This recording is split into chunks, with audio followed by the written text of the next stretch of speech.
to the launch of my new YouTube channel. It's gonna be a lot of reviews, so I had to kick things off with Mission Impossible: The Final Reckoning because I love Mission Impossible so much. I even have this Rogue Nation tattoo. My friend Becca has this other Rogue Nation tattoo, so when we walk by each other, it's like we're living the funniest scene from Rogue Nation. So I've been excited for this movie, like, big time. Even though I had mixed feelings on Dead Reckoning, that's a video for another time. I was ready, and I got a lot of feelings. Big spoilers, huge spoilers. This is not a spoiler-free review. If you have not seen Mission Impossible: The Final Reckoning and don't want to know what happens, come back. I do Jamie rants sometimes.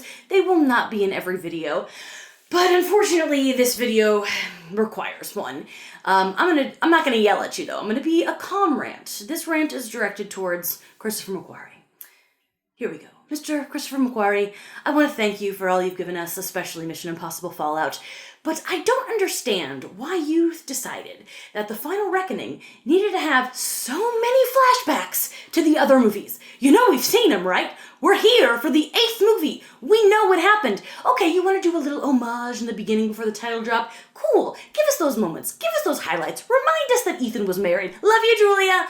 But I don't need them throughout the entire movie. And you know what else? I don't need to see the same moments twice. Did I need to see Emilio Estevez's eyes get gouged out from the first movie 2 times in this already 3-hour movie? No, I absolutely did not. And there were a lot of those moments that we saw twice. I kept seeing flashback to Don Lowe's scene. We know who he is now. You showed us. Thank you. He's got the knife, which, by the way, why did he keep that knife? You don't think that was evidence? That was used to kill Sarah, the IMF agent, in the first movie. Don't you think somebody would have taken that and been like, oh, Krieger used that to stab her? I don't know. Just a thought. Also, when Hannah Waddingham is getting handed a note from the president that says May 22nd, 1996, yes, I know that is the day that the first movie was released. But what happened on this day in the context of Hannah Waddingham's character? If you're going to tell me a million things, tell me that. I'm going to assume that maybe she was related to one of the IMF agents who died in the first movie, but it would have been cool to know because you told us everything else, all the other connections. Listen, that's the end of my rant. I do have some other negative things to say, but I just hope that reaches you, Christopher McQuarrie. I don't understand this decision. The first act of this movie is a sloppy, exposition-filled mess, and it bums me out. There are a lot of things about Act 1 that really bother me. I have mixed feelings about a lot of things. First of all, Luther's death. I knew it was going to happen. He was sick in the trailer. It seems like the obvious choice. He's the only other character that's been in every movie. But I feel like a character that I'm emotionally attached to and that I've been emotionally attached to for 30 years, I should have been sadder. There was just like something not clicking. I didn't hate the way he went out, but I also didn't get that emotional punch that I think should have been there for a character like Luther. One of my favorite lines in the entire franchise is in Fallout, when he's like, "Don't you do it, Ethan, not for me." Like, he's the heart, and so my heart should be feeling it. But what can you do? Act 2, definitely an improvement on Act 1. I still didn't love it.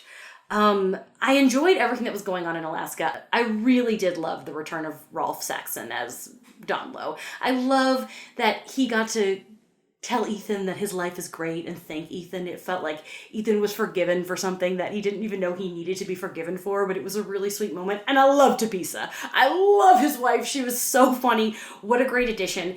And I really thought that Alaska was going to be the end of them, and the fact that they played such an important role in the movie was sweet. That was one of my favorite parts. And then we have the sub-crew. I really like seeing Trammell Tillman from Severance and Katie O'Brien in that crew. They were fun. Honestly, I wish we got more of them. The first time I saw the movie, when Katie O'Brien knocked out the guy that Tom Cruise was fighting, the whole crowd cheered. And I was like, yes! Get it! And I did like the fight that he has in his underwear. Tom, I get it. You want to fight in your underwear? You're looking good at your age, 62, I think. Man, go for it, you weirdo. I love you. But the actual big submarine stunt, the whole underwater thing, I just didn't connect with it. I know that some people loved it. Tony, my boyfriend, he was like, I was riveted in that scene.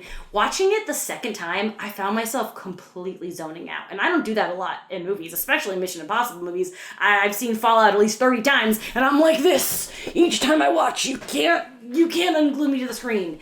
So I don't know why it didn't work for me. Maybe because like we've already had cooler underwater moments. Maybe because, you know, you're expecting the peak, the end, and nothing in this movie is better than anything in any other movie. Even Dead Reckoning, best car chase in the franchise. All the train stuff is dope. The motorcycle off the cliff, the BTS of that is my favorite BTS of all time. But this movie, of course, once we get to the plane, that's impressive, but it's still not more impressive than anything else. When it comes to connecting to the other Mission Impossible, some things did work for me. I loved the rabbit's foot connection. When I watched Mission Impossible 3 a couple weeks ago to prepare for this, I was like, oh, the rabbit's foot kind of reminds me of the Entity, the whole anti-god thing. And so when they made that connection, I was like, oh, cool, I thought that. So I'm glad they went there. That's neat. But one thing I hated was making Shea Wiggum Jim Phelps' son.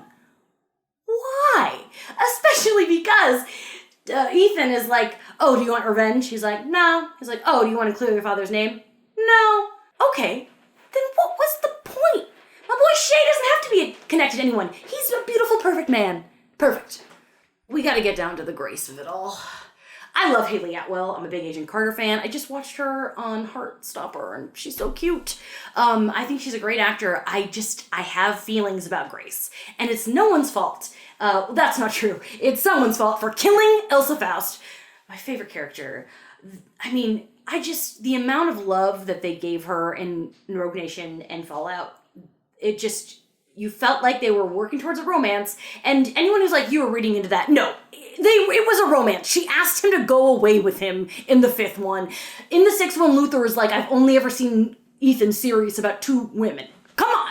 A part of me really hoped that in this movie, they would reveal she's actually alive. It was somebody in a mask, and I don't want that to, like, influence my overall feelings about these movies, because, you know, it's more than just my girl, Rebecca Ferguson, but Grace, like, I get mad. Like, the scene where she's reviving him, like, it felt kind of sexual, and I was so worried they were gonna kiss. The mouth-to-mouth does not count. I was like, if they kiss, I am going to start a riot outside of Christopher McQuarrie's home with the pitchfork. Thankfully, they did not kiss, but there were so many moments where it felt like everything she was doing should have been Elsa. It would have meant more. And again, I don't think Grace is a bad character. I think everything about her was cool. I think she was cooler in Dead Reckoning. Because a lot of this movie, she's just like, no! Just like making like a confused, scared face, which again, not on Haley Atwell. She's got a good face. But it's really hard for me, like in the end of this movie, when they're all looking at each other and, you know, having their we did it moment in the crowd, you know, one of these. I'm just like, wow, if Grace was Elsa, I'd be crying. I'd be literally crying. But let me tell you, all of these criticisms aside, I loved Act 3. Act 3 makes the movie worthwhile for me. It's badass. It feels like a Mission Impossible movie. The first 2 hours don't really feel like a Mission Impossible movie, which is odd considering how much they show you of the previous Mission Impossible movies, but it's just so dark and bleak, and it's not really fun, and it's not a requirement to be fun. Brian De Palma in the first movie definitely had some thriller vibes going, as he does. Long live the Dutch angle, but I should be having more fun in these 2 hours in the 8th installment. But hour 3, let's go. So fun. I heard some people say that they thought the plane stuff went on a little too long. It didn't bother me, because it just felt Mission Impossible. And what helps is, Tom Cruise is hanging off that plane. Like, it just makes it cooler. That man is crazy, and he's willing to do crazy things for our entertainment. I love it. And Gabriel's death was incredible. I loved that death. It really made me laugh. It is a top tier Mission Impossible death. And, I like that they made me worry about Benji. Like, I think I would have been more upset if Benji had died, only because I feel like they kind of cheated a little by being like, Luther's sick, so he's gonna go out a hero. And with Benji, he's just the comic relief, and killing the comic relief is always a bold move in a franchise like this. And I love Palm. I love that Paris got to have this redemption, and I like that every time she speaks, it's just weird shit in French. She's just a creepy lady who's also really cool and hot. Big fan. I love that Degas stayed behind with Tapisa and Donlo in order to like stop that bomb. That was a cute little team, and they made it out, and yay! The third act really worked for me, and at least if any act is gonna be good, you want it to be the final act, because by the end I'm like, okay. But let me tell you, I like to watch these movies a lot, and even when Dead Reckoning came out, I saw it 3 times in theaters. This one, I'm like, I think 2. This one, I think 2 is enough, to be honest. It's a bummer. I really feel like one of my favorite franchises ended on kind of a low note. But also, is at the end, I had some people be like, Ethan's gonna die. I never once thought Ethan was gonna die. Tom Cruise is not letting that character go. They say they're done, but I don't know. He's 62. I wouldn't be surprised if at 82 he's like, let's bring it back. We'll see. I mean, look at Harrison Ford, still doing indie. And Tom Cruise, I think, is gonna be 100 and die mid-stunt one day. What a way to go. But, if this is really the end, it was a good run. Truly. 30 years, I've been watching these movies. The first one came out when I was 6. I'm 35. That's what a life of watching these films. And speaking of all the films, I guess now's the time to rate The Final Reckoning, but I'm going to tell you what all the other movies are rated for comparison. In this house, we go by Letterboxd rules, so that's out of 5 stars. I'm going to be quick about this one. The first movie for me, full 5 stars. I'm sorry, I love Brian De Palma. I love this movie. It just gives me nostalgic feels. I know it's not technically the best, and for a lot of people, it's probably not a 5-star movie, but the nostalgia works hard for me, and I just love it. I love watching it. I love the bondness of it with Claire and her femme fatale and all the business. 5 stars, no question. 2, Mission Impossible 2.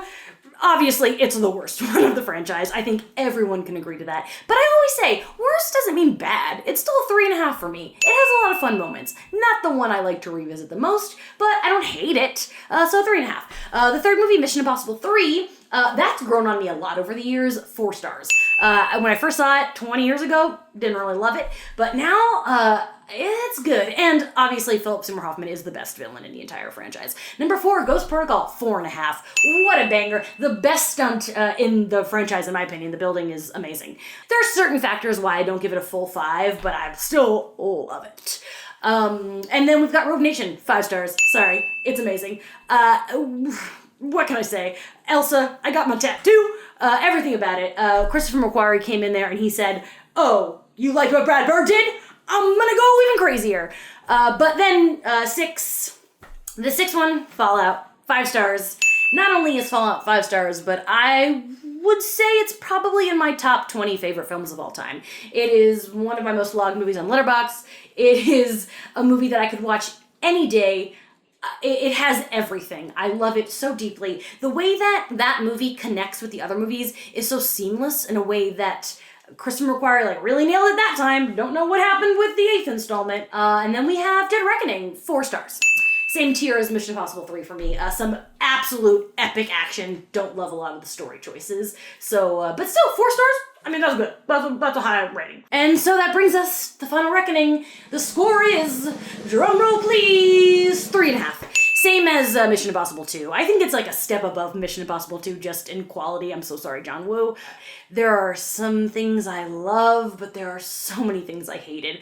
But 3.5 is kind of low for me and for this franchise. Thank you so much for joining for my first ever YouTube video. Subscribe, share with your friends, spread the word because I'm going to be doing a lot more videos. You can also follow me on Letterboxd and Instagram at Jamie Jirak. And finally, please don't take your phones out in movie theaters. This tape will self-destruct in 5 seconds.